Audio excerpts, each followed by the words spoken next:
Sot duhet u përgjigjem shumë pyetjeve, apo shumë mendimeve që më janë bërë në rrjetet sociale, duke më thënë që të jesh spiritualist do të thotë që ti ndjek një fe, por në të vërtetë spiritualiteti nuk është fe, është udhëtimi më i mrekullueshëm dhe dhurata më e mirë që secili nga ne mund t'ia bëjë vetes së tij. Të jesh spiritual nuk do thotë që ti duhet të ndjekësh një rregull, por do të thotë që i vetmi rregull je ti dhe duhet të punosh, të tjetërsosh dhe të ndërosh së pari veten tënde. Dhe këtu dua të ndalem në 5 pika ku tregojnë që spiritualiteti nuk është fe. 1. Përvoja personale dhe institucionet e organizuara. Feja zakonisht përdor një sër dogmash që janë në institucionet e ndryshme, siç janë kishat, xhamit apo sinagogët. Gjithashtu, hierarki dhe udhëheqës. Dhe në të kundërt, spiritualiteti është një udhëtim individual. Spiritualiteti nuk ka nevojë për një ndërtesë apo një ndërmarrje, por është një lidhje direkte mes teje dhe ekzistencës. 2. Liria dhe dogmat. Feja bazohet gjithmonë në dogma dhe rregulla të shkruara nga e kaluara, të cilat duhet i ndjekim me përpikmëri. Spiritualiteti nuk ka rregulla strikte.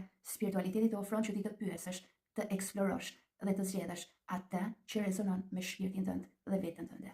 Në spiritualitet duhet të japësh liri për të krijuar rregullat e tua. 3. Bashkimi dhe ndarja.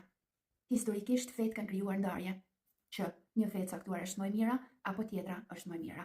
Në spiritualitet, synimi është uniteti. Pra, të gjithë jemi një dhe të gjithë vim nga i njëjti burim, nga i njëjta ekzistencë dhe nga i njëjti krijues. Spiritualiteti funksionon në atë që e njëjta energji na bashkon të gjithëve dhe i njëjti univers na ka krijuar të gjithëve. Nuk është e nevojshme që të kemi ndarje apo synime të tjera. Në fakt, në spiritualitet nuk kemi nevojë për etiketime apo emërtime të cilat na krijojnë ndarje. 4. Dashuria nga brenda apo frika nga bindja. Në shumë fe, sjellja bazohet nga frika e ferrit ose shpërblimi i parajsës. Në spiritualitet, gjithçka shpërblehet sepse ti e meriton. Dhe çdo motivim vjen i brendshëm dhe motivohet nga vetdia më e lartë.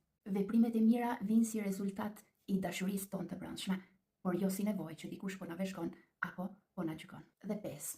Revolucioni i zakonshëm apo tradita strikte.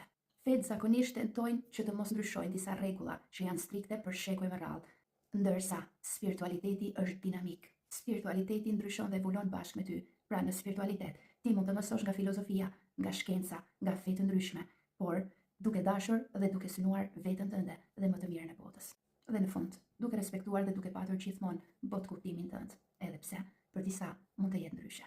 Siç mund ta keni vënë re, si spiritualiteti si feja janë në kërkim të diçkaje, thjesht ndryshon rruga e tyre, zakonet dhe traditat. Shkurtimisht, feja është të besosh diçka tjetër apo përvojat e të tjerëve, siç janë profetët, por në spiritualitet ti duhet të kesh përvojën tënde dhe të besosh fuqinë tënde personale.